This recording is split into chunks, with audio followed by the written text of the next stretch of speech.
Hello and welcome to Weird Reads. I'm your host, Jason White, and today I have a brand new guest, one I'm very happy to have on the show, and that's Glenn Rolfe. Glenn, welcome to the show. Can you give yourself a quick introduction?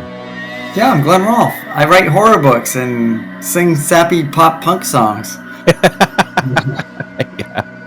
I write a lot of horror books, I guess. So yeah, you're pretty prolific. Man, that's like I wanted to ask. I didn't put it in the questions, but since we're talking about it right now, like, what's your writing schedule like? Like, how often do you write? Do you write every day, or is it? No, I used to write every day.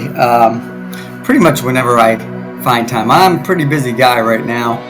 Life's been crazy since COVID, so absolutely, yeah. And this year's a whole nother series of changes. I'm in my own apartment again, and working 2 jobs. So damn! I have an apartment and take care of all the stuff I got to take care of. Yeah, working 2 jobs. It's kind of like in the middle of the night if I have time and I'm not exhausted, or first thing in the morning.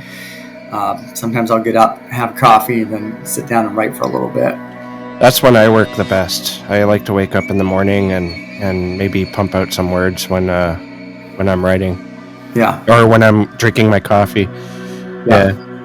That morning coffee is so important. You have all that daytime crap in your head, you know what I mean? Morning time, you're kind of reset. It is I think it's probably, like you just said, man, it's probably the best time to sit down and you have the most clear headspace. I think so, because like I can write in the evening, but it comes so much slower, and I find myself just like thinking about other shit too much. Right. Well, you're tired from the day, and who knows what the hell happened. Exactly. Happen, so yeah, I mean that's like a worry every day, right? What's going to happen? Oh, absolutely, absolutely. Just before I hit record, I mentioned that you reached out to me on Goodreads, and I said that was kind of a strange place, but you were just coming to me for a review, and then I was like, hey, you want to come on my show? And you're like, yeah, sure. But you're the second author to do so. I was just wondering, do you use Goodreads a lot?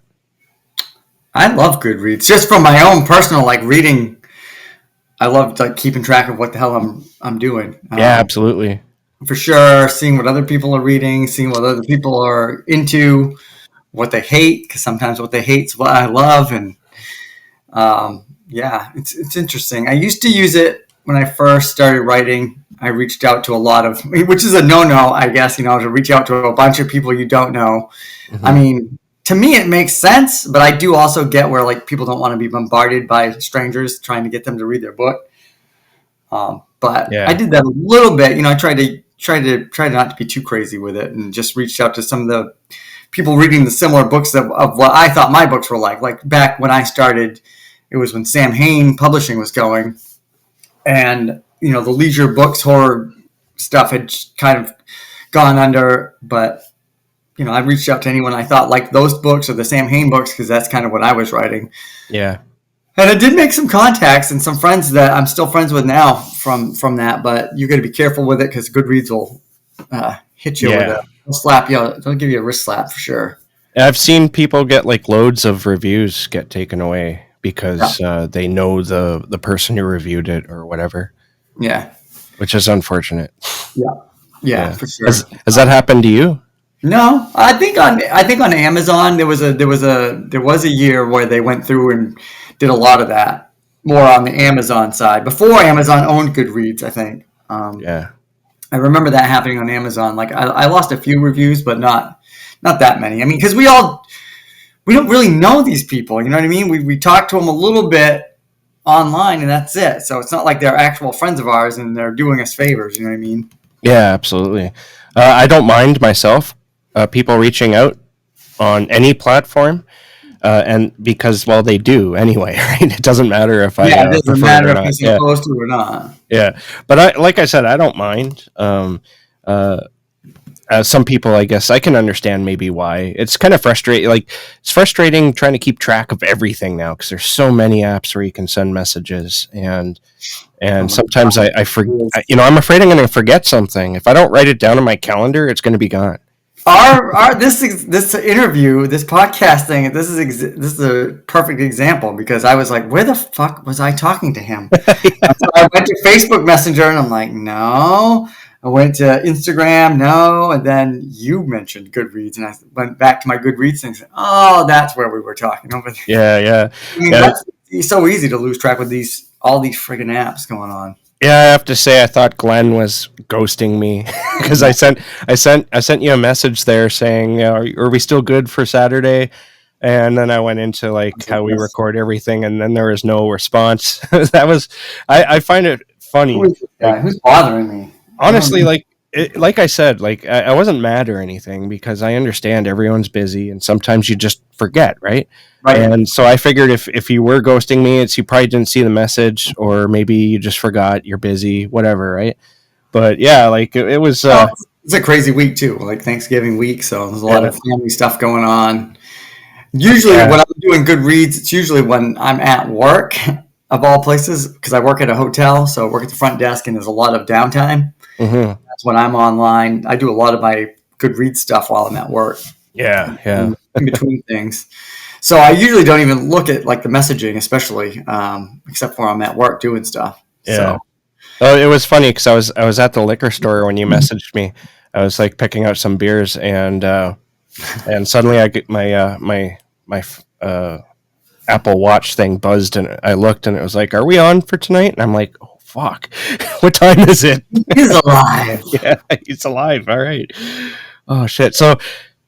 You're not just a writer; you're also a musician, and you've toured with bands. Now, I'm curious because I've listened to a few podcasts that you appeared on, but no bands were ever like mentioned. Can you talk about the bands you've been in? We're legally not allowed to talk about those bands. Oh, really? No. Okay. Damn.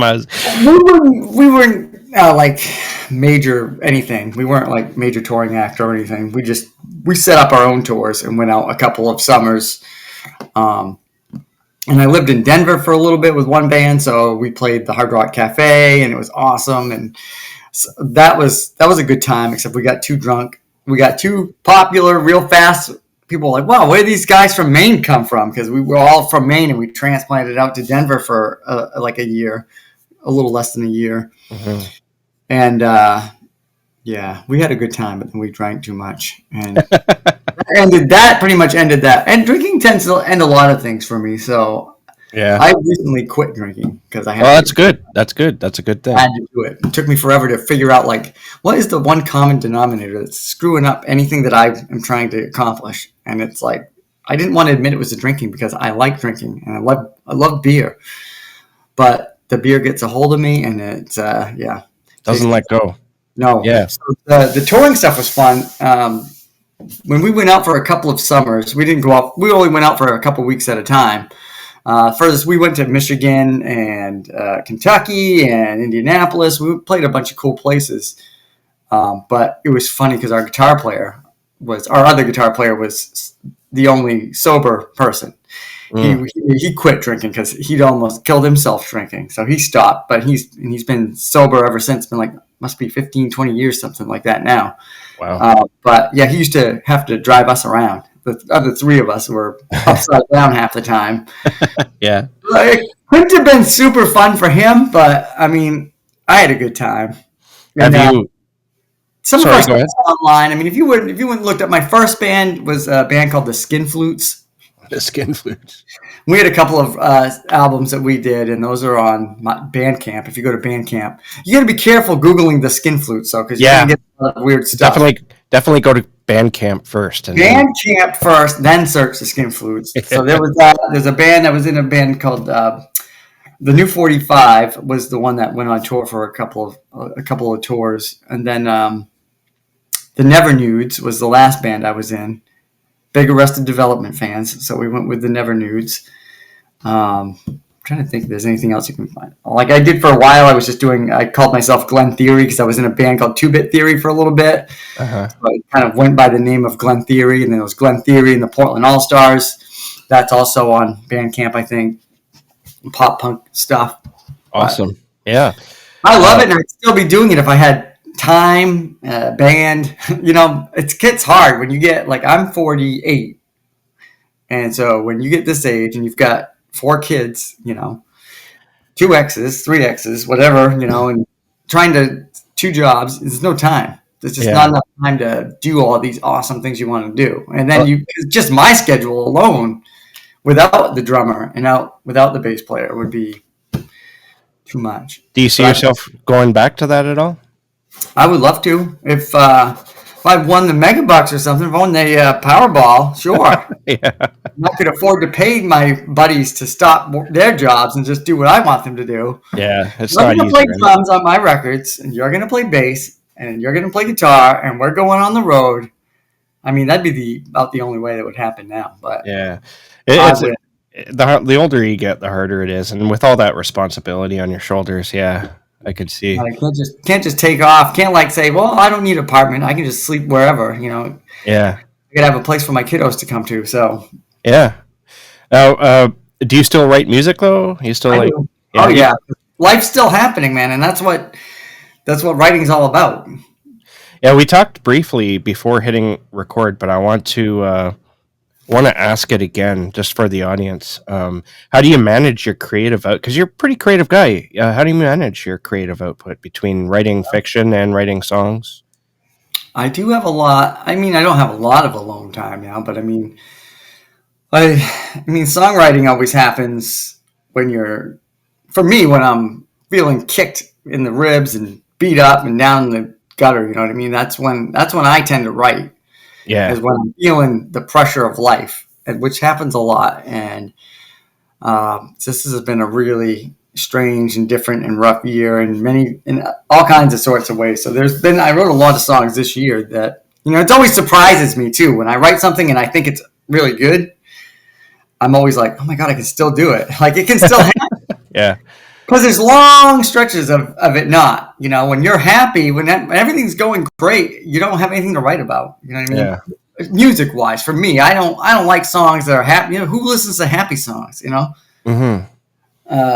Social Distortion once said we don't play no happy songs. You know what I mean? Yeah. Sad songs. They say so much. Sad songs. Yeah. And then it's only been recently that you always know that when you're writing a book or a story, something that you're going through is going to bleed into the story just automatically. It's just going to happen. And sometimes we don't always see it. We don't always recognize it while it's happening. For me, a lot of times when I'm looking back at a book, for whatever reason, if I'm talking with somebody about a story, I'll pick up on things like, oh yeah, this is this person. This is from real life. This little scene from this book.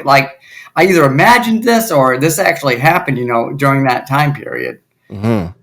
So it's always interesting. And it's like, I always used songs to do that when I was, the first chunk of my life. I always wrote songs to get me through whatever hardships I was going through.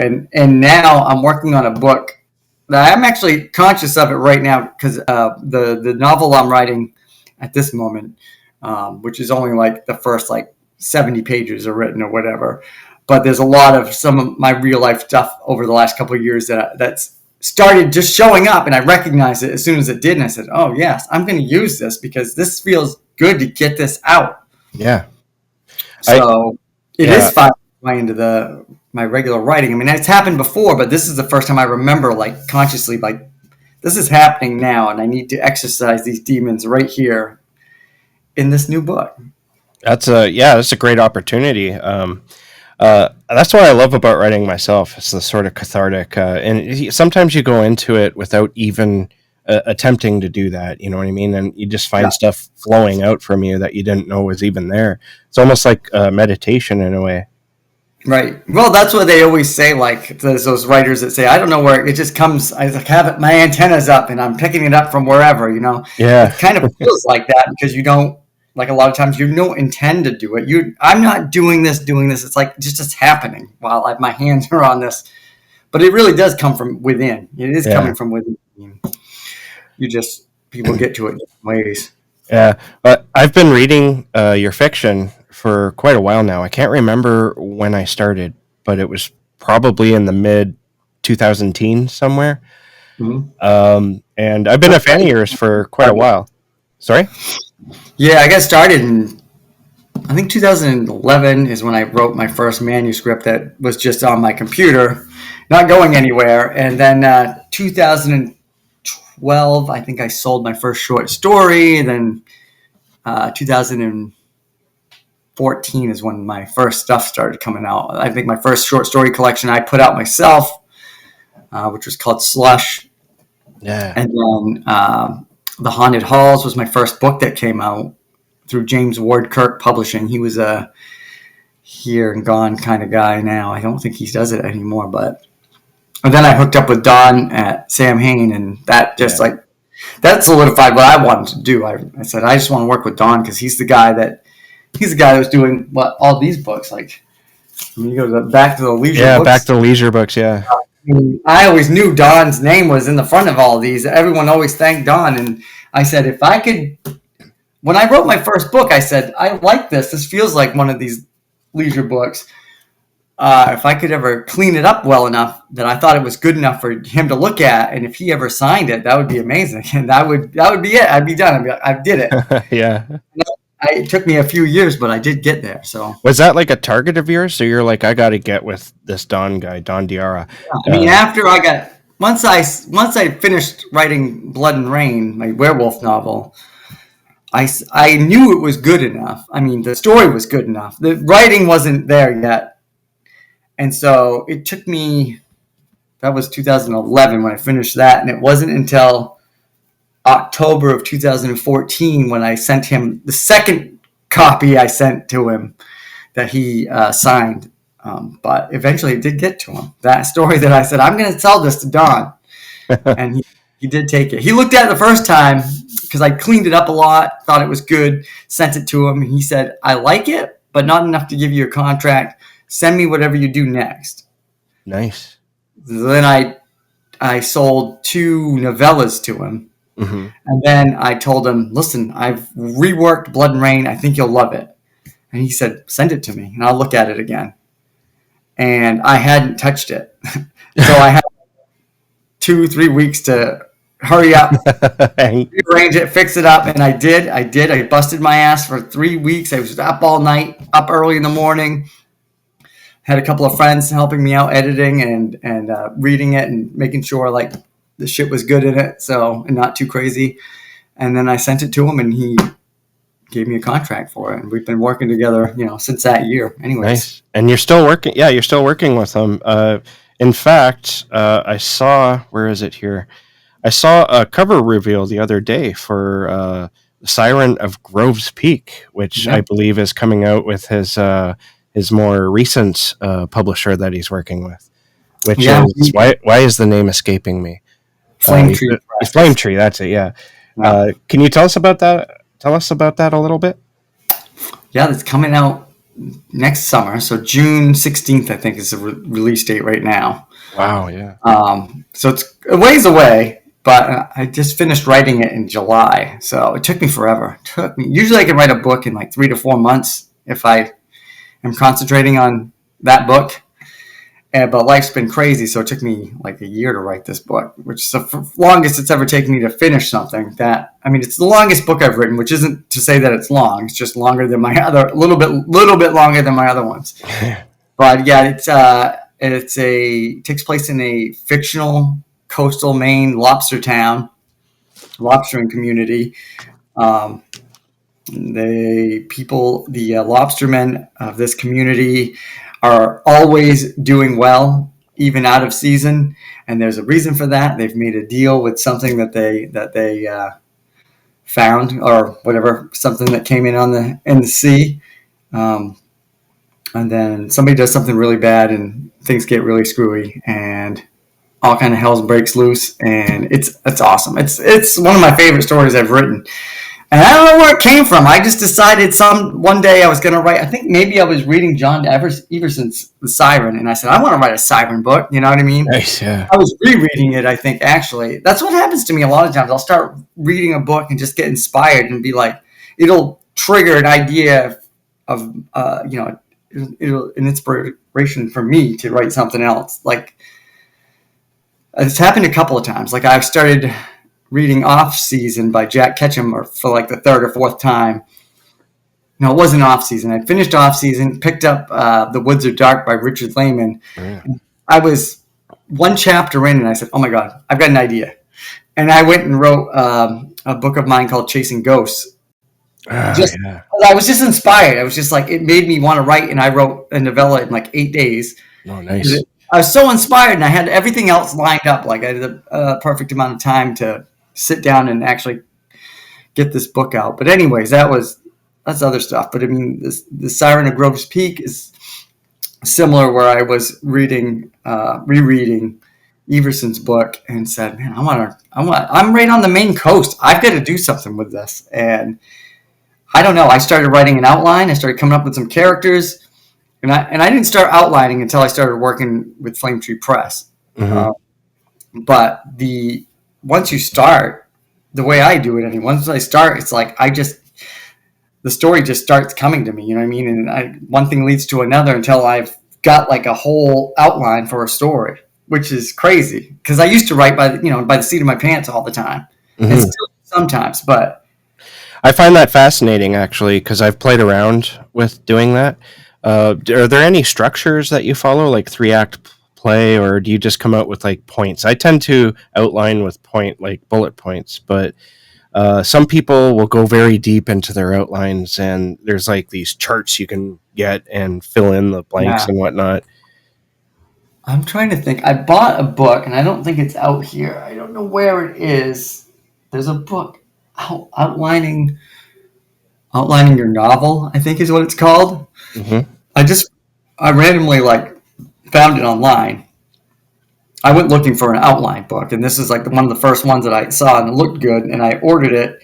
I read it, and I started writing an outline instantly, like as I was going along, because it kind of tells you, it's pretty much just like this happens and what happens next, and why this happens because this happens, and this happens because this happens, and it kind of just, I don't know. I've written enough stories that I kind of know how they should kind of unfold, and I have all my books pretty much have my pace, whatever my pacing is. And my sense of atmosphere and the way things unfold for me. Like, I think all my books you could tell it's one of my books when you read it. Like, it just, maybe we all do that as writers. We just kind of have our natural, they say it's your voice or whatever. But I think I just naturally just feel like once I start thinking, well, what happens next? And then once you get that part of your brain rolling like that, especially if you've got time, you don't get interrupted. Yeah. It's like, that's how I did it. And then I'll go through, I might stop partway through and then try to back up and look at the bigger picture. Like, where is this going? You know what I mean? Why does that happen? I'll start questioning things like, okay, if this happens to this, and what if this happened? And what if that, kind of play that game? And whatever I like and feels right, I'll start outlining. I'll continue the outline from there. It'd be interesting if I was to maybe on my next novel that I do it, maybe I'll try to, keep track of it and record it or something, somehow record the process. It would be pretty interesting, I think. You could maybe write a how-to book. Yeah, that would be cool. Yeah. That'd be cool. I need time to write that.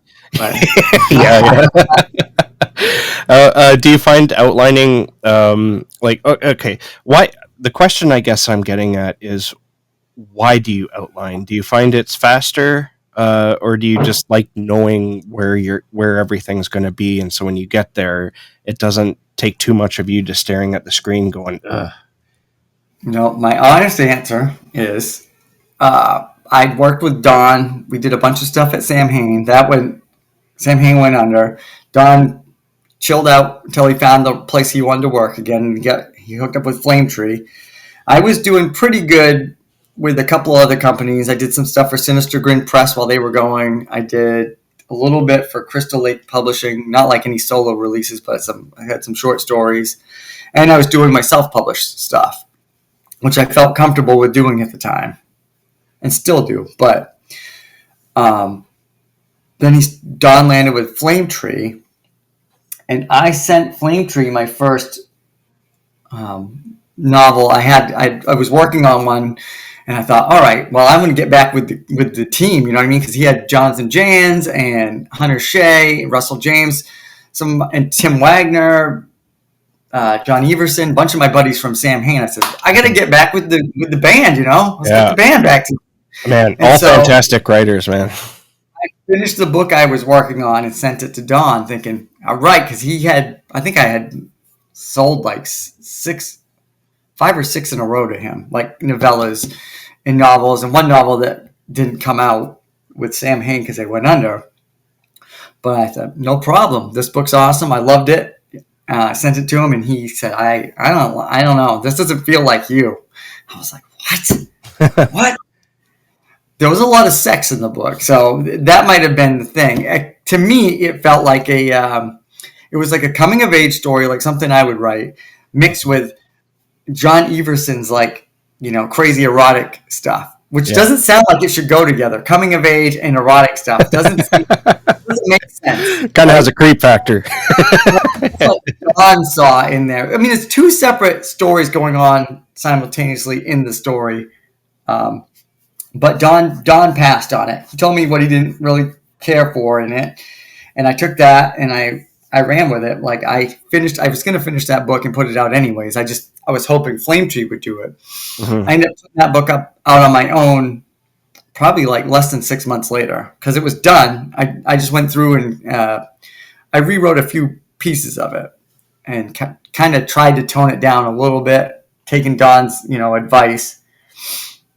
But then I was at a point where I didn't have any stories I didn't have a novel that I was working on that was anywhere near finished. But I really wanted to work with Flame Tree. And I knew that John Everson and Tim Wagner, they sold stories to Don based off outlines and sample chapters.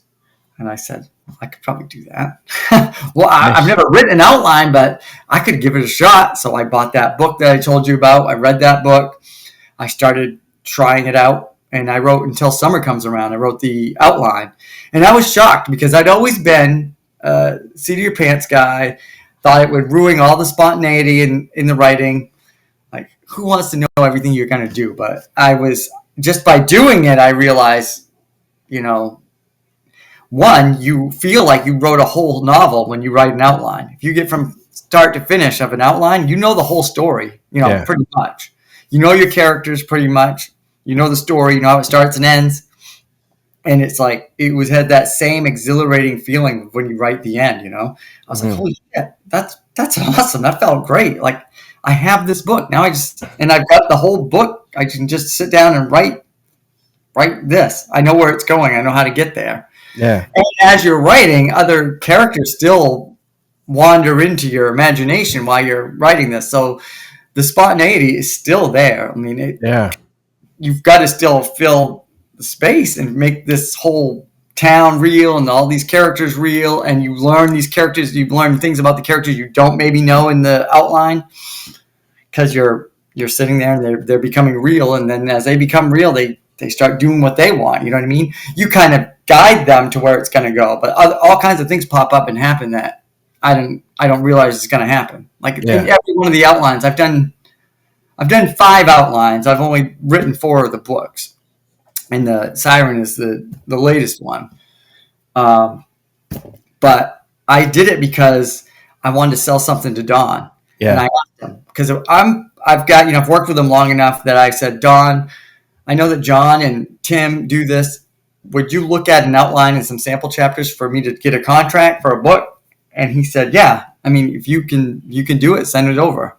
And I did. I wrote that outline. I wrote the first 3 chapters of the book.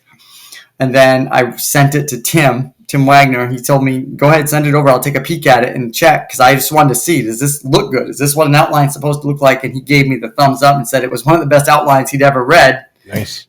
And I was like, oh, my God, sweet. And then Don offered me a contract, and then I had to go write the book, Awesome. Yeah. It's a really exciting experience. I mean, it's worked out luckily for me. I feel like the same thing with songwriting. Like, is it going to work this time? Is it going to happen? Is the magic going to, happen? Or is it going to, lose it or whatever? And so I'm always shocked every time it happens anyways, but yeah, I'm always afraid that the novel's, because this has happened to me, that the novel's going to die halfway through. And by what I mean is die is either I write myself into a corner that I can't get out of, or or I just lose interest for some whatever reason. There's something wrong inherently with the story, and that's why I'm interested in outlining. So if you ever remember what that book is, can you shoot me a message? I'll send you when we get done. I'll go. I don't know if I have it. I have it somewhere in here probably, but Sure. Yeah. when we get done, I'll send it to you. I'll send you a copy or the. I'll send you a picture of it. Awesome. With a link to it. Now you write a lot of coming of age stories, and I was wondering, is it because that's like maybe a favorite draw for you to read, or? Oh, it is. It is for sure. I also feel like I'm still like a lot of us are stuck in a certain age, and I feel like I could very easily remember all of that stuff from when I was a kid. You know what I mean? And maybe that's why I got stunted somewhere along the way. But yeah, coming of age has always been one of my favorites. You know, I didn't read Stand By Me or The Body originally. I saw the movie 1,000 times. I mean, and just that movies like that, like The Outsiders. Again, that's a book that people usually read, but I saw the movies. Mm-hmm. And then when I read Boy's Life by Robert McCammon, that was huge. Just like that, it was like the first time I cried reading a book since like Where the Red Fern Grows, when I was like in 4th or 5th grade or something. Yeah. But I remember because I don't remember what happens at the end of that book because I haven't read it in so long. But something like he goes back home and he's either thinking about his dad or something. Yeah, I've read that. Passed away years and years ago, and it just made me feel like I missed my dad all of a sudden. I think it was his dad at the end of that book. When I got to the end, everything he did to get you there was just like emotionally awesome. Yeah, that book is incredible. I've read it a couple of times myself, and sort of like you, I can't remember the end, but I think you're right about the father. You read so much, and there's so much going on in life, but well, I gotta reread it. The last time I read it was probably like the mid-aughts somewhere, like 2005, somewhere in that area. I think me too. Yeah, so I need to reread it again just to refresh my memory. Yeah, absolutely. It's totally worth it. So yeah. Stories like that, and the Traveling Vampire had a pretty big age aspect to it. I'm sure there's tons of them. I'm thinking like looking over my shoulder to see if I have anything over here, but I mean, all kinds of books, all kinds of. It's just I don't know what it is, man. It's the nostalgic pieces of it. Even if it's not from our time period, you can remember what it's like to be running around with your friends. You know what I mean? That's the thing, right? It's like it doesn't matter what time period it's in. It's still familiar in a sense, and that's why I love coming of age stories myself, because like most of those coming of age stories do not look like my childhood at all, but it's still there's something there that reminds me of my own childhood, and that's the draw, honestly, for me. Yeah. I think of like the story that I tried to sell Dawn that I ended up doing was The Window. Oh, nice, yeah. So this one is this is the weird mashup with the coming of age and the weird erotic possession story. It's I don't know if you've read this one. I haven't read that one yet, but I was group of friends in there that had the son is going to stay with his dad for the summer after his parents got divorced or whatever. He's going to stay with his dad. His dad's feeling completely down and emasculated by all kinds of things in life, and these demons he sees in the reflection show up in the any reflective surface, and they kind of show him to lure him in. They show him like this, this ultimate version of himself. Like he just gets in a trance looking into these reflections. So that's where some of the crazier stuff happens. But then his son and his friends, eventually get a hold of what's going on and try to save his dad. So it ends up working. I think it works, but it sounds crazier than I think it is. But I don't know. Yeah. It's also polarizing when you look at the reviews. I mean, some people don't get it and they don't like it, and then some people think it's my best book. So, do you Do you read your reviews a lot? And if so, Oh, how do they affect you? I read all the reviews. You know what I Yeah. mean? I mean, for many reasons. For one, everyone wants to feel good, so you want to hear people say, "I get it, I love it." Yeah. I always look for. I've always kind of looked for if something's recurring through a ton of reviews. Maybe it's a weakness in my writing that I can work on. Yeah. You know, sometimes it's just somebody being mean or somebody that just didn't friggin' get it at all. But I feel like if it's something you keep hearing, especially with one particular story, if it's something you keep hearing, you might have something that you need to look at that you can tweak a little bit in your next book or something. Yeah. You can't be, I don't think you can be afraid of it. I mean, you don't want to live and die with either of them. I mean, it's art, so it's subjective. Some people have been through similar things, so they're going to get all these little things you put in there. Some people have no idea what the hell you're talking about. Their life is completely different, so they can't relate to certain aspects of a story, so it doesn't work for them. That book is probably the biggest example of that for me, because I have gone through all kinds of things in life that have made me, you know, you hear what a man is supposed to be, and I've never been like the manliest man around. I've always said, my friends have even said, you're like a 14-year-old girl with how emotional you are, you know? You write all these sappy little love songs, and you love Taylor Swift, which I did. I loved her early stuff, not so much this new stuff, but for me, it was like, I was thinking about this book because I'm actually putting out a new version of it. And I put a new author intro that goes into a little bit of depth on this about just how I didn't realize as much when I was writing it, how much it was me imagining the ultimate male version of me. You know what I mean? I was actually had a lot to do with the dad in this story. I mean, my kids we weren't separated or anything, so that part's made up. But a lot of my issues were coming through in this book, and I'd written it over a couple of years. I started it, set it aside, and then went back. And I remember when I started writing it, I got done watching a Bruce Springsteen documentary, and it was for Darkness on the Edge of Town, and he was talking about how Born to Run was a great record. It was a story about getting out and busting free and living life. But then he said, you know, everything came crashing down after all the success and the lawsuits that he got in with his managers or his one of his publishers, and he wanted to write something that felt more meaningful and more something that would resonate more with people. And that was my original goal. After I'd written Blood and Rain and The Haunted Halls, and this was my next book that I started was The Window. And I wanted to write something deeper. So I think initially I started with that. I was going through some shit and I wanted to get it out. And I figured if I was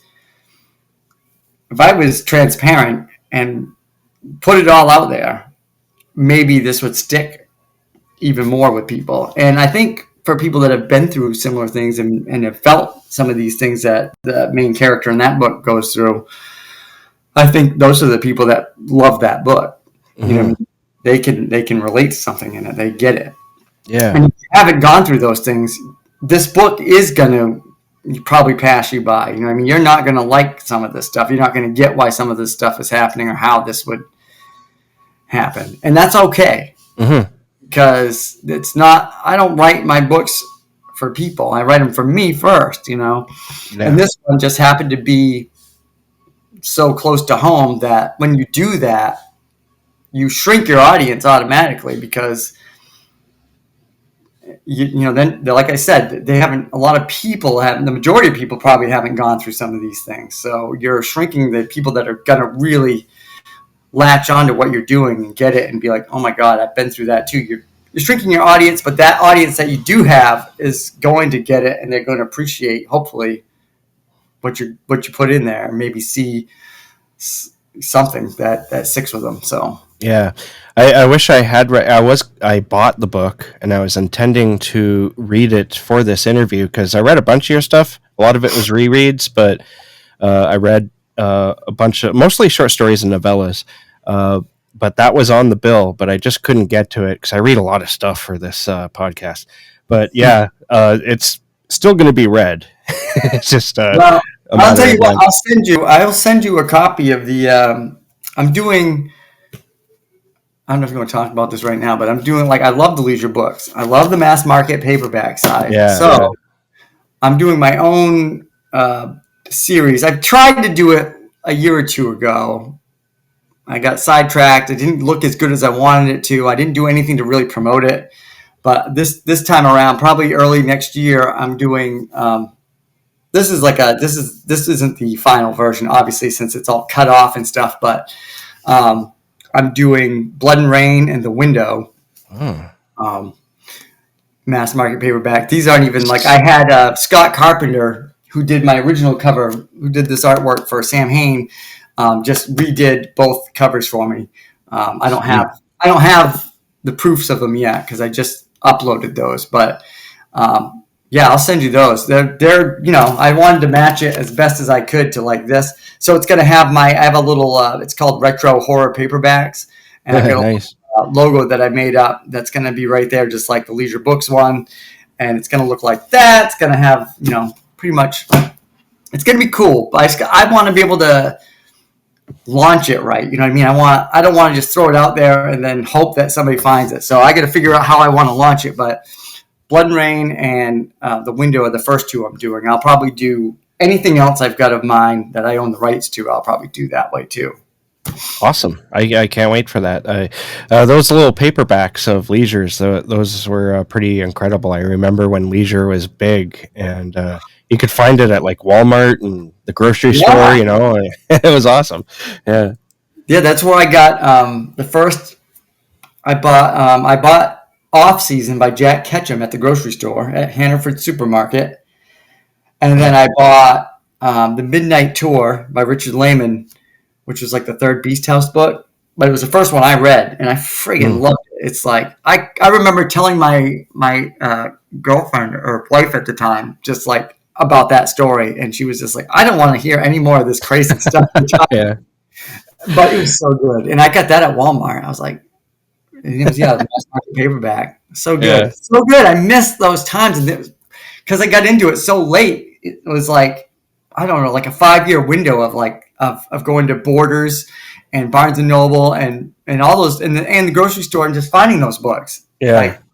So magical. It was such a magical moment. It was a great time for that, for sure. It's gone now. I mean, you can still get some books at Walmart, but it's not the same, anywhere near the same.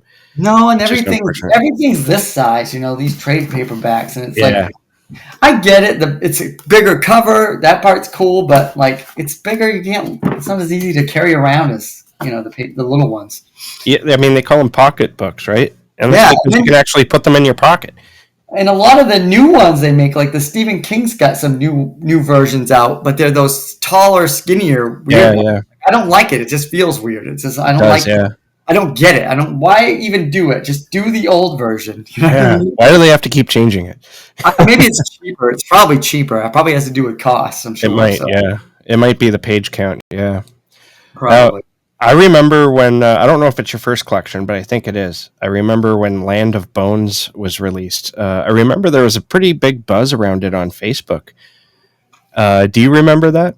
I do remember that. Those were good times. I had a pretty good run going for a bit.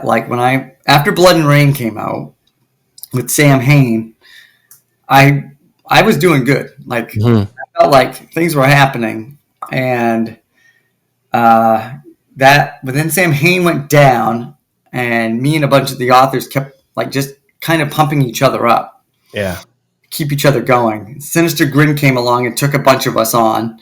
And then I had a couple of self-published things I did right in that time period. I did Land of Bones and The Becoming. And those both did pretty well for me. But yeah, Land of Bones, that's probably my favorite collection. I actually took it down because a lot of Land of Bones is in Unusual Occurrences, which is the current collection that's out there. And this is kind of a best of collection. Mm-hmm. And I'll tell you why I did that. It goes into what we were just saying. For a while, I had this pretty good, I had a pretty good readership starting, and something around COVID, around 2020, it was a combination of things that have happened that I've only recently realized. I mean, there was COVID. I freaked out completely during COVID. Mm-hmm. Drinking a lot more. My anxieties were through the roof, like everyone else's. A lot of people were smart and said, well, people are going to be home and they're going to need something to do. So we're going to sell them our books at reasonable prices, but people are going to be home and they're going to need something to take their mind off this. I freaked out and were like, I don't want anyone using their money for my books. Like I want, because I was thinking of my family at the time, like, we don't know what the hell's going on and what the world's going to look like. Hopefully everything goes back to normal, but what if it doesn't? You know what I mean? And I didn't want to be pushing my work. And what I inadvertently did, I think, some of that was kind of take myself out of the algorithm and out of the, out of what was going on. I mean, it started there for me. I kind of backed up, started doing things a little different. COVID itself, that first year was okay because Until Summer Comes Around came out, and that was pretty popular. But then my life went upside down after that, and combination of all that stuff, COVID, my attitude with COVID, my fears of COVID, my not wanting to push myself to push my work on people. My confidence dropped. Everything just like fell apart for me. And I think you kind of you can fall out of that algorithm pretty quick because when you're success after success after success, you're kind of going along. And I kind of pulled myself out of there, not realizing that it would be so difficult to plug back in. You know what I mean? Yeah. And that I realize now that my drinking probably had a lot to do with it. The way I was acting and the way I was kind of a dick online sometimes at night too, because I'd be drunk. And if someone said something I didn't like, for some reason, I thought I could say whatever I wanted to. Yeah. I got myself into some trouble with a couple of different people, and I tried to smooth most of it out, but I was still drinking and I was still being, I don't know. I thought I had the right to stand on a soapbox that I didn't own. You know what I mean? Yeah. I thought, Brian Keene tells people how it is all the time. I'm like, but Brian Keene's earned that. You know what I mean? Yeah. I, for some reason, thought that I could do that and get away with it. But the other problem was Brian Keene's not drunk when he's doing it. I'm drunk and being an idiot, Yeah. Maybe I have good intentions. And maybe I'm right when I start, but by the time I'm finished babbling or typing, I've just made a fool of myself probably. So I kind of feel like I fell out of favor with a lot of people. I probably just fell off a lot of radars, and combine that with this whole new influx of self-published writers that came through. The whole self-publishing is not the way to go that a lot of us came up with. That went out the window. People don't care. They want good books. They don't care if it's self-published or traditionally published. Yeah. And so by the time after COVID, it's like it's a free-for-all. The self-published is fine. No one cares about it being self-published anymore. Everyone's fine with that as long as they get a quality product. So I kind of felt like, all right, well, the last few things I tried to put out there, I didn't do a lot of great promotion for just because I'm still trying to get my feet back into that game and get my feet wet and relearn some of the stuff. But I felt like, all right, I've been out of the not limelight, but the indie spotlight group for a while. So all these new readers that are just coming up with the likes of the splatterpunk guys that are out there right now, like Triana, Beauregard, Volpe, those guys are like, I feel like those guys have come up, you know what I mean? And there's a whole bunch of other writers, Judith Sonnet and guys like that are just like, she's like out there with them. I said, no one's really read any of my older stuff. My stuff's not that old, but it's already like old, like gone. Like there's a whole bunch of new readers that don't even know who I am or what I've done. So I thought, well, what if I took all of my favorite short stories that I've written and I put them together in kind of a best of and just put it out there? I don't have to call it a best of because a lot of these people have never read this stuff before. It's going to be new to the majority of the people that pick it up. So I took, there's like you said, there's like, I don't know, 6-7 stories from Land of Bones in here. Yeah. There's a 4, I think, from Slush, Slush was my first short story collection. Okay. So I think there's 4 stories from that in here, a bunch from Land of Bones, one from Nocturnal Pursuits, which was the last one I put out, and then a couple of that I only put on like my Patreon page for my Patreon people a couple years ago. So there's some new stuff that people that maybe have the other collections aren't going to have before that's in here as well. Mm-hmm. But I thought, well, what if I just start over, pretend I'm starting over right now, and put this collection out there? Like it's got some of my favorite stuff. So it's like putting out a greatest hits, but these people pick it up and they don't know that you've ever done this before. They're like, you know what I mean? So it's got pretty good reviews so far too. So Yeah, I really enjoyed it. But like I said, a lot of them are rereads for me. But that was fine. It was like really great to revisit these stories, and a lot of them were new too. Because I haven't read everything you've written, although that's a goal. But man, tracking some of it down now is like not the easiest, but a lot of it's still out there. Yeah, Land of Bones is one of the only. I took a couple down. I took Land of Bones down just because. I mean, the audio version's out there still, which is amazing. I listened to that for this too, and that audiobook is incredible. Yeah. That's something even I listen to it and I get like caught up in the stories, even though I wrote the stories, but these performances are so great. Like Matt Godfrey doing Too Much of a Dead Thing was like, it was for me like having a movie made of one of my books. You know what I mean? Yeah. One of the stories. That was actually one of my questions, because you have like an all-star list of narrators on this thing. How did that come about? That was Joe Hempel in Fireside Horror. Me and Joe have worked together forever. Like Joe was there with the Haunted Halls when I did my first like serial novel, like when I was doing it online. He started reading my stuff back then. He did the first ever audio book of mine, which was Slush. He did an audio edition of Slush for me when he had just started. Now he's like becoming something big, you know what I mean? But back then we kind of just started together. And he did Slush, he did the Haunted Halls, and then he asked me if I had some books when he started doing Fireside Horror. When he finally decided to do his own thing, he asked me if I had some books. So he did Blood and Rain got done, not by him, but he had that done. He had The Window done, and Land of Bones he wanted to do, because he did Slush. He wanted to do Land of Bones, and he told me, I'm going to get the different author for each of these stories. And then when I saw who he's got on there, I was like, holy shit. And Matt Godfrey is my favorite audio performer, whatever. And so I've been wanting him to do one of my books since I think it was The Nest. I listened to The Nest on the Paperbacks from Horror books, and I just loved it. And I've listened to a couple of his. I think he did Let's Go Play at the Adams, and there was another one too that I listened to not too long ago. But he's my favorite. I love it. Everything, the way he does everything, approaches everything, I love. And when I heard him do Too Much of a Dead Thing, I was just like, it was almost like gone. It was like one of those dream things I had, you know what I mean, that happened. And I'm like, I can't believe this is happening. This is awesome. Oh yeah, he brought that story to life so hard. I was like, oh, it's 10 times better. It's almost like when I bring a song to a band where it's just me and my guitar, and then all of a sudden you hear the bass and the drums, and it's a whole song. Yeah. It's like this magical thing. It's bigger than what you imagined. You know, it's better. It's bigger and better than what you could have imagined. Yeah.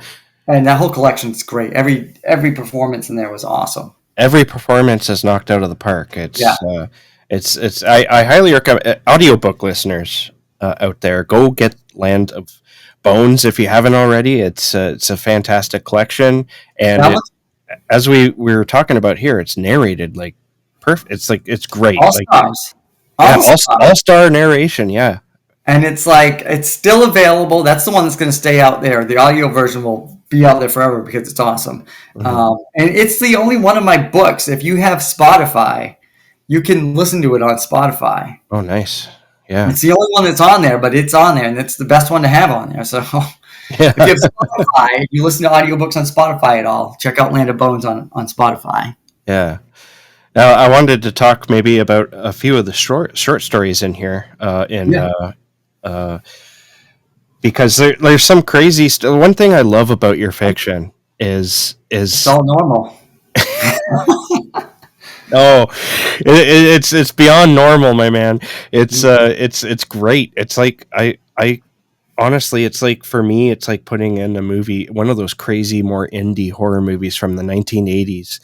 And not every story of yours is like that, but and I don't necessarily go to you for that, but it's always a blast when it Yeah. happens. And so some of the stories in here are pretty crazy. I really enjoyed the first one, Out of Range. It's an interesting science fiction horror about aliens. I love the idea in it, and it's not a spoiler to say because it's on the first page, but it's the aliens who created us on Earth, and they have come back. Hmm. That story is a lot of fun. I love that story. That's probably it's definitely one of my top 10 favorite short stories that I've written. It just came out so perfect for everything I wanted it to be and hoped it would be. It did. Sometimes when you're writing a short story, for me, it's like you said about earlier about a novel. Like I'll get in the middle of it and be like, "What the fuck is this? Where is this going? Why am I writing this? I don't want to write this anymore." I don't know how many short stories I've got on my computer somewhere where I just abandoned it, and maybe I figure it out later on. That's why I always leave them there because you never know. You can go check it out if I'm stuck somewhere between ideas. I might go poking around through my files and see what I've got and see if something hits me again. Sometimes Yeah, it takes you got to go come back and be in a different headspace to write it. But with Out of Range, yeah, the idea of like what was the first thing they would do to fuck with us, like kill the fucking internet, like they stop the internet from working. All right, that's creepy, and that would fuck people up. You know what yeah. I mean?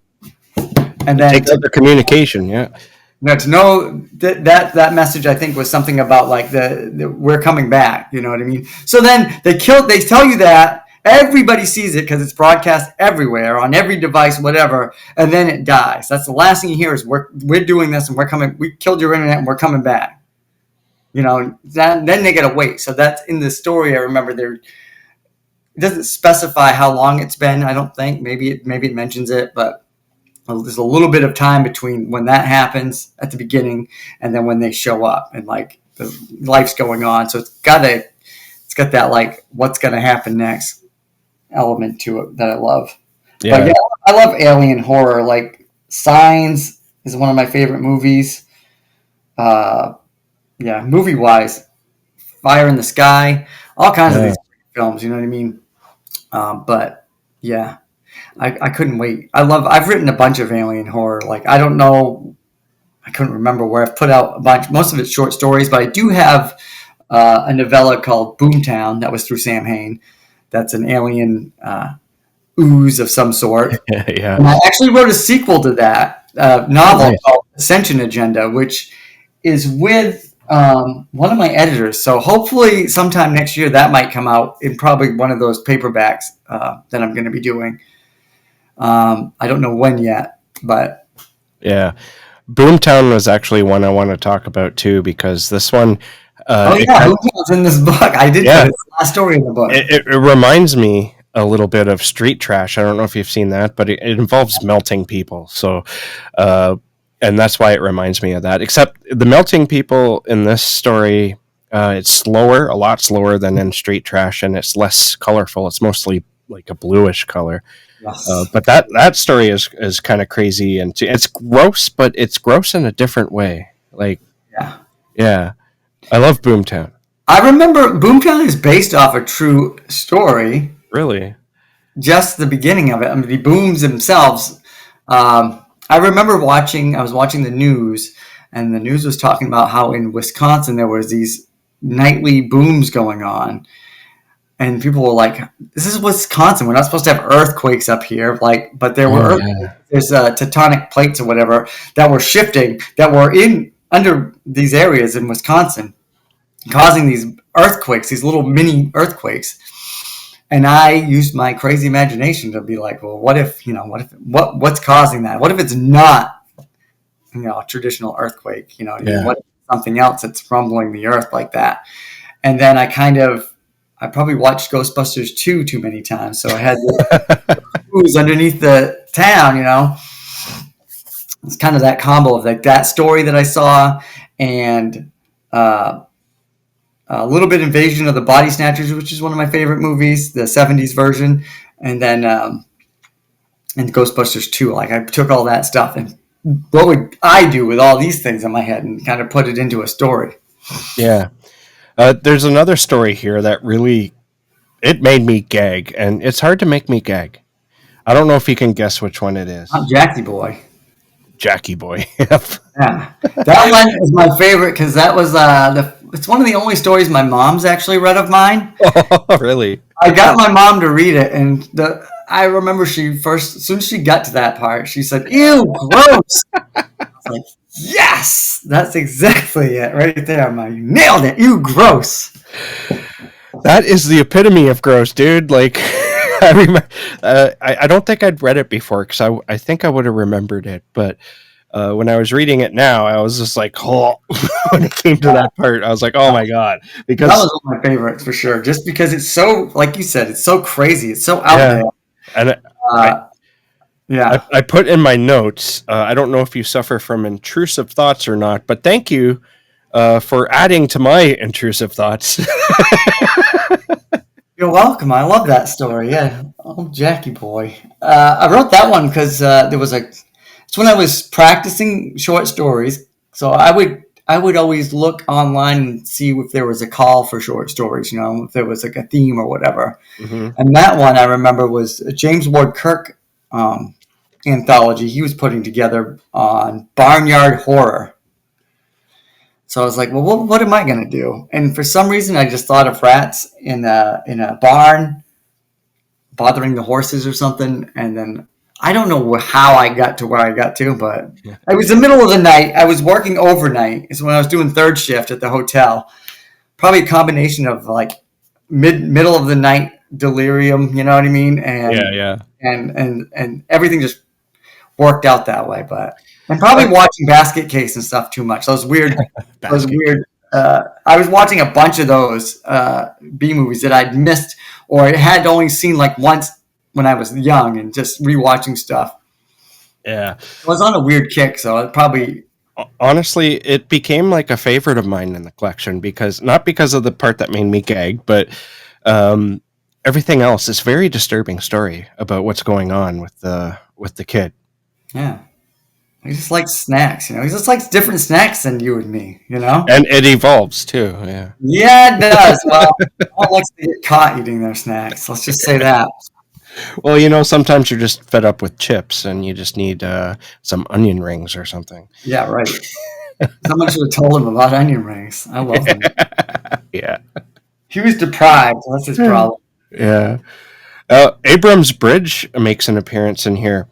And it was originally a novella released by Sam Hain. And it's a bit of a tearjerker. I find that with your fiction, though, I like to say with Glenn Rolfe, it's either balls to the wall insanity or sad and touching. And sometimes it's a little bit of both. But this one definitely falls into the more sad and touching. And I really, really like Abrams Bridge. It's another favorite. I read this one probably when it was released. It came out in January of 2015. It was the first that came out from me with Sam Hain as an ebook only novella. Yeah, I remember that. Yeah, I was so excited because for me, my first piece with Dawn is coming out, right? But it got released with Jans, Hunter Shea, and Russell James, like that first group. That was the first, because Sam Hain used to put out like 4 books a month because they were crazy. It's part of, I think, what happened, their downfall, putting out too much at a time. But I think it was Jonathan Jans had put out The Nightmare Girl. Hunter Shea was like Forbidden Island, I think is what it was, and Russell James was Dreamwalker or something like that. I just remember the group because I love those guys. Those are some of they're always going to be my brothers, just coming up with that group. And they were so accepting and welcoming to me because they'd already been there for a couple of years, Yeah. And they took me right under their wing and supported me right off the bat. So for me, when I think of Abrams Bridge, I think of that was the first one Dawn said yes to. So I remember that. And then the release when it came out, and it came out with my other favorite authors on the roster at the time. It's just like a magical magical moment for me. And the story itself started off as a ghost story for my writing group I was in at the time. We were doing ghost stories for Halloween. And I started that story and pretty quickly realized that it was bigger than a short story. And I was listening to Bruce Springsteen, as I tend to do. He really guides me through life a lot, you know. Yeah. I was listening to the song "Darkness on the Edge of Town," and that's a line from the song is, "Tell them there's a spot out neath Abrams Bridge, and tell them there's a darkness on the edge of town." And I was like, and I heard that. I listened to that song 1,000 times. Okay, this one night when I'm working on this ghost story, that line came through my headphones. Tell them there's a spot out neath Abrams Bridge, and tell them there's a darkness on the edge of town. And I'm like, well, what's out beneath Abrams Bridge? What is it? And then I was like, it's my ghost. My ghost is under that bridge. And it kind of just like, I said, all right, well, I've got this ghost story. I've got the right vibe for it now. I've got my Bruce Springsteen song guiding me through. And then the story wasn't such a horror story, you know what I mean? So much it started becoming a mystery. And I'm like, I don't fucking write mystery. I can't write a mystery story because that's got like all these things you've got to put together, and like I can't do that. But I told myself, fuck you, just try it. No one's reading this shit yet except you. Just fucking try it. And if it turns out great, awesome. And if it sucks, no one's gonna know but you. Yeah. And it's scary. I was afraid. I didn't think I could do it. And I kind of pushed myself into that discomfort, and I really liked how it turned out really well for me. Yeah, I was just about to say it turned out great. So yeah, it's good you went that and faced your fear. And I remember like at the end where all the stuff's happening, we won't give it away, but where all these people, all these characters are all of a sudden, you know, in the same area. I had to like, well, I'll show you with these guys. I'm like, I gotta see this, visualize this. So I took like little figures, like Lego guys or whatever, and just kind of set them up as the characters so I could fucking keep track of what the hell was happening and how would it happen and what would it look like. And I don't do that a lot, but I remember doing that. That worked for me in that story. That's a good idea, yeah. I needed to because there was so much happening. Yeah. And speaking about that, now when I went through to put it in Unusual Occurrences, I had to, you know, look at it again. And looking at it and how it's set up broke my brain. Like I almost didn't put it in the collection because I'm like, I don't know if I like how this is set up, because it was at a point where I always like lots of characters, but this is like the third or fourth big thing that I had written. Mm-hmm. I mean, so it's pretty new to it still. I was still trying to figure out how to do it. And I mean, we used ellipses, I think, when the novella came out. And maybe I think in this too, I might have, to separate whose you know, point of view you're with. But so that it wasn't, you know, total head jumping, but it feels a lot like head jumping to me, even with the ellipses in there. Mm-hmm. When I was looking at it again now for this, and I got so frustrated with it. I'm like, I don't do this anymore because I'm like, I will try to keep as limited POV per chapter. You know, maybe I'll switch the next chapter. It's another character. Maybe I do one character for most of it and some with another one.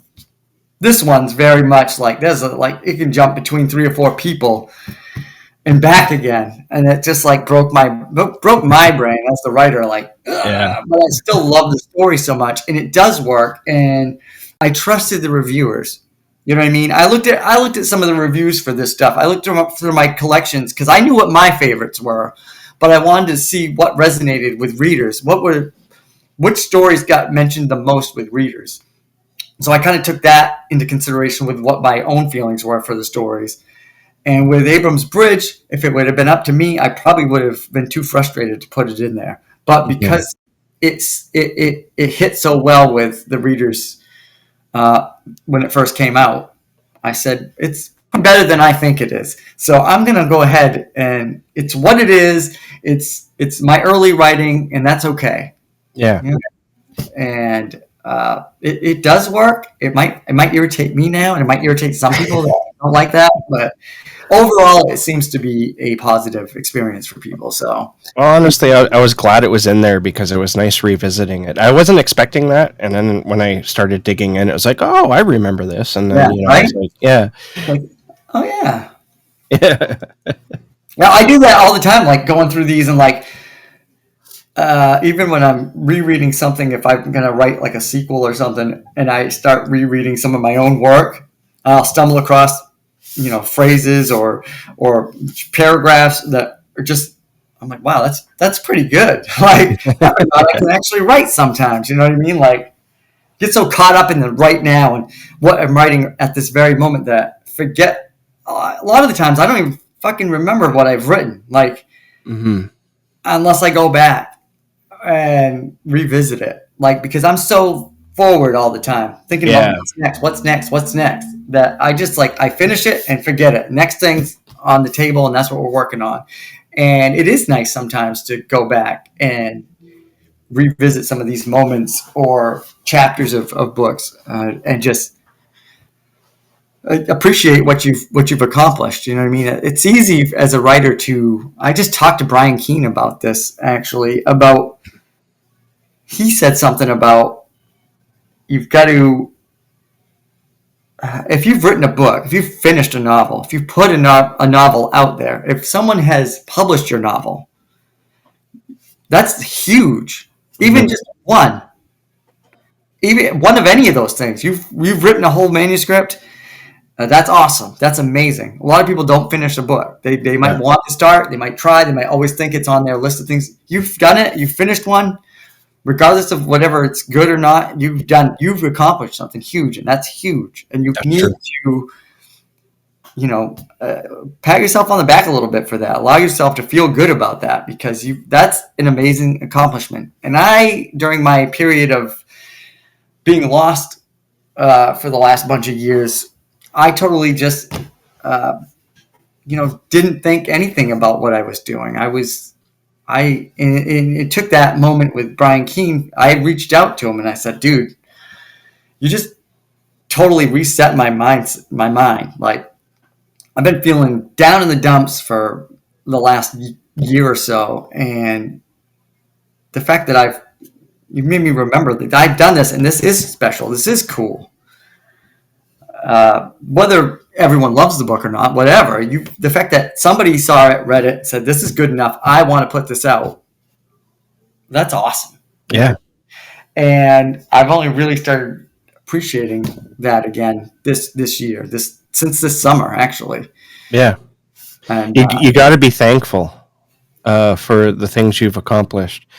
I think that's a big gratitude is a huge thing right now and there's a good reason for it. I think it creates a sort of magic, and I think that you've accomplished a lot, even if you don't think about it. And if you do look at what you've accomplished, where you come from, doesn't matter what you went through in the last few years, you can get there again. And I'm certain of it because I'm a fan of yours, and I noticed that there was like a little bit of a silence from you in the last few years, and I didn't really think about it until you reached out for the reviews, and I was like, "Fuck, Glenn Rolfe, yes, definitely." And that's why I was like, "Yeah, man, I got to get you on the show," because there's been some books I've read over the couple of years during COVID and whatnot where I read Glenn Rolfe, and I'm like, I got to get him on the show maybe, and then I would just put that on the shelf and continue with whatever it was I was doing. So when you reached out to me, I was like, this is a perfect opportunity to ask him, right? I'm glad you did, man. I'm yeah, glad. but I want to get back into all of this stuff. oh, you know what? It may feel like you left, but for us, it was only a pause. I think Yeah. you're still there. You're not. You didn't destroy it. You know what I mean? It's still there. You just Yeah, got to grab it again. it's something I'm being very patient with myself and telling myself, don't worry if you're not like writing every night again, Yeah. like tomorrow. You know what I mean? Drinking was a huge thing for me, and I didn't realize how much of my life it has affected. You know what I mean? And just like think about it, like you work all day, you Hmm. get out of work, you come home, and you're like, I'm gonna write tonight. And then Yeah. you have a couple of beers, and all of a sudden you're like, you know what? I don't care. I'm gonna sit down, watch TV, or play video games, or I'm just gonna fuck off, instead of Yeah. doing what I love to do. And that became a serious habit, and just became I had to do it every night. I had to come home. I had to have at least 2 beers, and 2 beers usually turned into more beers, but even 2 beers was enough to be like, I don't feel like writing tonight, Yeah. whether I wanted to write or not. All of a sudden, now I don't. You know what I mean? Yeah. And it took me forever to admit that that was a problem. That this thing that I loved was ruining a lot of stuff that I also love or love more. Yeah. Yeah. I can see how you'd love the writing more, because like drinking is so of the moment. You can't keep it. You can't take it around with you. You can't show people like, look what I accomplished. You can't feel good about it even. No, it doesn't. It doesn't. It doesn't make everything better. It makes everything worse. You know It what I mean? does. Yeah. It does make everything So worse. whereas writing, like we were just talking about, is cathartic, and you get shit out instead of wallowing in it and becoming a miserable prick and going online and yelling at people. Yeah. I love that song. Now it's Mountain Dew. Mountain Dew. No Miller Lite anymore. It's Mountain Dew. It's alcohol free. Yeah. All right. I have one more question about a short story, Yeah. and I have a specific question related to it. Skull of Snakes. I found that story brutal and unrelenting. It's about a cursed object, and I just want to know, because I find you do this sometimes. You're able to create tension and then build upon it. How are you able to do that so well? There's a spell. I use a spell. Is there chickens? I get a smudge stick and some candles and some chalk. I don't know, man. It's just that story. That story was the first story I ever sold. Really That was nice. my first professional sale. I had just joined the Horror Writers Association. This was back in 2012. Um, I wrote. I was doing that thing where I would go through and look for like what are the themes what do people want you to try to write for? What can I try to get a story into or just write? And there was a thing for cursed buffalo coins, and I was like, what the fuck is a buffalo coin? I didn't ever even heard of it before. If I had in school, I forgot about it. So I went and did some research and then said, oh man, I just set myself. It's my first coming of age story right there is Skull of Snakes. It's me and my buddies in 1989 and some of the stuff we really did, and the water, the river race was a real thing. We had the Kennebec. It was the Kennebec River, whatever race is what it was, instead of the Hanson Union River race or whatever I called it in the book. It was based off of real, people make floats and go down the river for real every year. And they Mhm. stopped doing it because I think something happened. It wasn't like this, but they don't do it anymore. I don't remember why they don't do it anymore, but it was based off that stuff, and I figured that there's this cursed coin Yeah. causing a lot of problems. And that coin is deadly, man. It works quick Yeah, and it's yeah, unrelenting. yes. So I mean, that'd be a short story, so it's like, had to act pretty quick. You didn't have a lot of time to play around, but I feel like I still did pretty well putting the characters together. But like I said, it was one of my early ones, and I was fortunate when I wrote that. It's funny. It's funny that to for any writer, I mean, if you can reach out to some of the people that inspire you and hear back from them, which you can't expect. I never expect it, but I'm the type of person that I'm not afraid to hear no or to be ignored. Hmm. So if I get the urge to try to contact somebody that I've got no right to contact, you know what I mean? Writing wise, professional wise, not like weirdness, but like Yeah. I had just read Boy's Life, and I had also read Floating Staircase by Ronald Malfi, and those two stories, and I'd read The Stand. Like those were the three books I read in a row at one point. Great books. Yeah. All fucking phenomenal books. Some of the best writing that you're gonna read is in those books. All three of those books. And I said, well, I can't talk to Stephen King. I know that. And Robert McCammon, I probably can't talk to him either. But Ronald Malfi, who is this Ronald Malfi? I remember he put a book out with Leisure because I had read Snow through the Leisure Books Horror Club. I said, I don't think he's super huge. Maybe I can get a hold of him. I found his email address and I just sent him an email. And I said, hey, you don't know me, but I just read Floating Staircase and I loved Snow. And I just think your writing is amazing and you're brilliant. And I just wrote my first novel and I didn't know if you would do this or not, but would you maybe be willing to look at like the first couple of chapters and let me know if you think I'm on the right path here or if I should just stop doing what I'm doing. And surprisingly, he said, sure, send it over. Didn't know me from anybody. And he read the first 3 chapters of Blood and Rain, gave me his thoughts. That did huge for me. Just like, opened my eyes and like opened doors for me in my head that I didn't know I had to, do. Just some great tips from him. And once he did that, I remember because this Skull of Snakes was going to be for this bigger company. It was like Edge Science Fiction and Fantasy or something. It was like a bigger publisher, I think. And I said, well, I want to make sure this story is good. So I asked him, I reached out again, said, hey, Ron, like, would you be willing to read this short story for me? He didn't have to. He didn't have to do any of this. And he said, sure, send it over. I'll try to get to it. And he came back and gave me a couple of pointers on it, a couple of things that he saw that I could probably improve on. And I made those changes and did what he said. And, he didn't tell me what to write. He just said, well, this doesn't really make sense. Maybe you should try something different. And I did. I took his advice, wrote the story, sent it in. It got accepted. I got paid for it.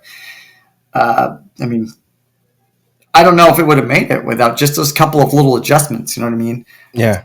For me, with a lot of my stuff, I've always got help from people, and it's about not being afraid to ask either. I mean, if Ron Malfi had said no or ignored my email, I don't know if I'd be where I am. I might not be here. Yeah. So sometimes, if you've got the time, sometimes like maybe try to help somebody that's just coming up out. And I've always tried to do that. I used to do that all the time. When I was as soon as I got with Sam Hain, I instantly started trying to help pull other people up with me. You know what I mean? Nice. I remember Patrick Lacey and Summer Cannon were just coming up right before Sam Hain went down. And I loved their novellas that I read. And I was just huge fans of them instantly and wanted them to pull them up right where I wasn't up where any of my heroes were yet, but I wanted to pull everyone else up to where I was already, and let's all fucking do this together, Yeah. And then Sam Hain went under, which was a pain in the ass, but that's the way I think it should be, John. That just comes from like the punk rock mentality. Like back when we were playing in bands, like everyone would try to put a great show together. Like let's all put the best bill we can together and put on the best show for people. And it's kind of like I brought that into my mindset with writing. Like I want all my buddies with me. Yeah. Yeah, that's part of the reason why I do this show is I started it talking to like indie writers, and I've kind of built up upwards, but I still talk to those indie writers, and the goal is to promote them and try to get something out there so people can listen to if they don't have anything, right? And so it's been a lot of fun. I love trying to help out too, and I have friends who it's like you. They're like can you read something of mine? I'm like, yeah, sure, send it over. But yeah, I like that. I like that a lot. And speaking of publishers that go under, I do want to talk about that briefly because you've experienced it more than once, like 3 or 4 times, I think, at least. How bring this up? I made him cry, folks. That's it. I'm getting a drink tonight. No, don't do that. But how do you how do you keep your head up and keep pushing forward when sometimes it just looks so bleak? Uh, it sucks. It sucks, but it's life and you can't change it. Once it's happened, it's done. What are you going to do? You know what I Yeah. mean? You don't have any choice but to keep going forward. What, are you just going to lay down and wallow in it? I mean, you can do that for a second, but maybe allow yourself to do that. Like mourn it for a minute, but get back up and get moving again. You know what I Nice. mean? It's going to sound stupid, but one of my favorite songs is Roll With It by Oasis. Okay. Yeah. And I've always thought that's what you do when people, you just take the punches, roll with the punches, and keep going. Yeah. I like that. You got I to roll think. with that. And that's what I've always tried to keep that with everything. I mean, for me personally, I've been through shit that hurts way worse than a publisher going under. You know what I mean? My dad died when I was 21. My brother died when I was 32. I mean, that sucks. Yeah. That sucks. And that pain is way worse than any of this other stuff. You know what I mean? So that kind of helps me. And even with those, I think, I mean, I definitely felt them and I feel them still, and certain things will bring it all back. But even when they happened, I realized real quick, like, they're not coming back. It's happened. They're gone. And they don't want you to sit there and stop either. So, like, for them, live for them, do for them. Like, when it comes to big stuff like that, that's part of my motivation to just, keep going. Yeah. And I think that's why I can deal with the publishers going under. It's not a big deal. And especially nowadays when you've got, like I said, the self-publishing is not a nasty thing anymore. People don't disrespect you because you're self-published. I mean, I'm sure there's still some snobs. There's snobs in everything that are going to look down at it.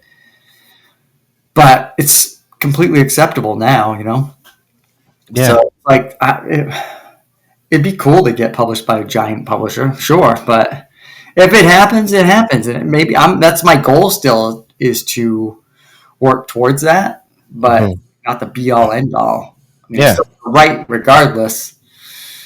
Still going to keep creating these stories. So I think that's the mindset you have to. I kind of knew you'd answer that way. That's why I asked it.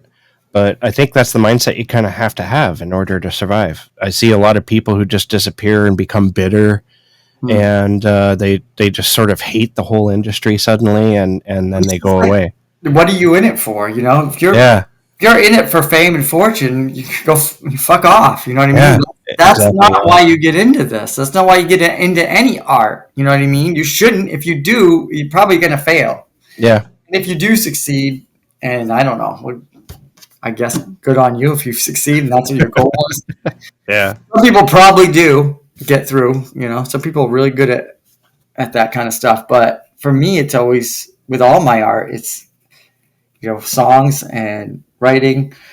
It's for me first. You know what I mean? Yeah. I'm doing it because I would do it even if if I wasn't putting it up. If no one was publishing my work. No one's putting out my songs, and I'm still writing my songs, and I still love them. I still think, boy, if I can record this and get it into the right hands, this could be something.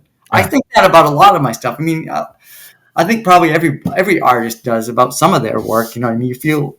I can attest, because you feel this need to create things. Yeah. And I don't publish everything that I write. There's a lot of half-finished stuff too, but when I'm writing to try to express myself. And I think I'm constantly needing to express myself in various forms. This is actually a form of me expressing myself, doing interviews and all that, because I absolutely love reading, and I just want to share with the world the things that I love. And so the writing sort of reflects that too. But I think that's what it comes down to, is you got to have that drive to want to create. And I like you, I would say that even if I wasn't publishing anything, I would still create it. But the fact is, I have been there and sort of am there in a sense. So So yeah, like totally, man. I totally get that, and I love that answer. That's why we do what we do, man. We got to do it. We're compelled to do it. You know what I mean? Yeah. Like for me, when I started writing books, it was because the band stuff had stopped. I had a wife and 2 kids at the time.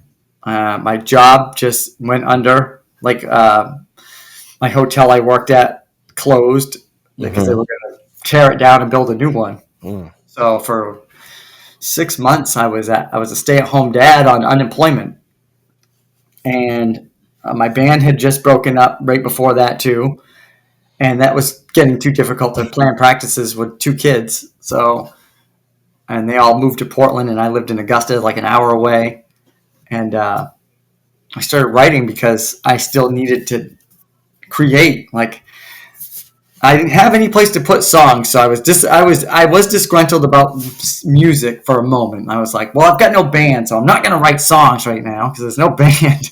Yeah. So I said, well, I got to do something, and that's when I started writing. And actually, Blood and Rain was one of the first things I started doing in that transitional period in my life, and Mm-hmm. led me to where I am now. And then, luckily, I started writing songs again too. So I've got Awesome. all of it now. Yeah. I Well, don't have the success, but I have all the creative. I have all the personal success right here in my house. yeah. You know. Absolutely.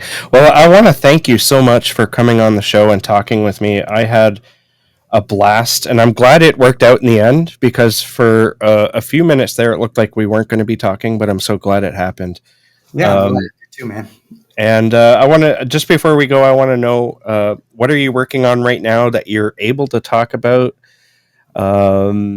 I mean, we did talk about the Siren novel that's coming out soon. Is there anything else, short story or otherwise, that you can talk about that's coming out? Trying to think right now. Well, I am promoting this. I'm promoting Unusual Occurrences, which is a collection of, what was it, 15, 14 or 15, I think maybe it's 14, short stories, short novellas or whatever. Some of my favorite stories and some of my best work. So that's in ebook and paperback. The things we can talk about real quick are, like I said, the mass market paperback editions I'm going to be doing.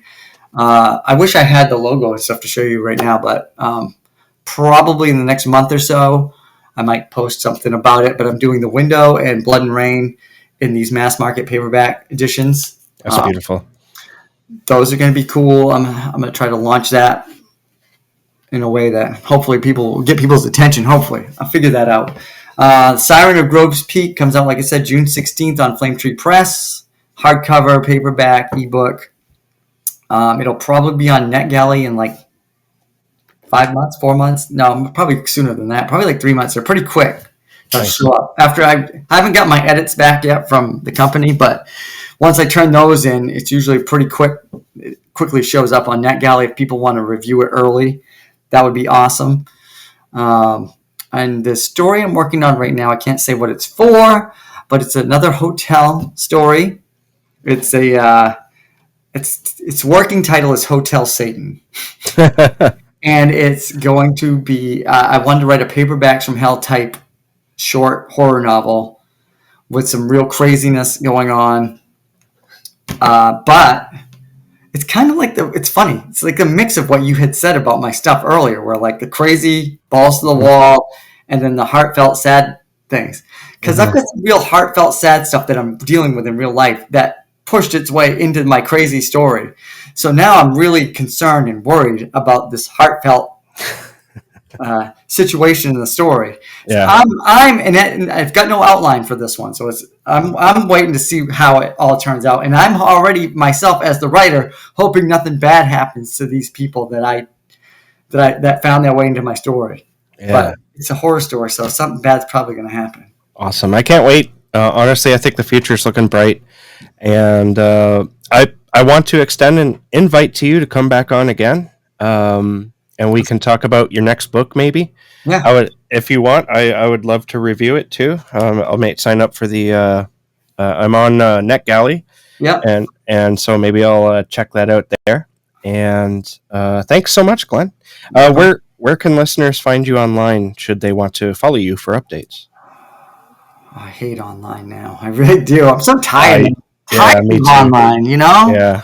But yeah, Instagram. I'm usually on Instagram the most now. Okay. Under Grolf Horror, I think. Grolfe Horror. Okay. Grolf, I think that's what it's under, at Grolf Horror. I don't even know what my address is on Facebook, but you can find me on Facebook. If you Google Glenn Rolfe, I'm most of what comes up. So you can find my Amazon page, my Goodreads page, BookBub page, all that stuff. Instagram will probably pop up eventually. Yeah. All right. Well, thanks again, Glenn, and we'll talk to you again soon. Thanks, Jason.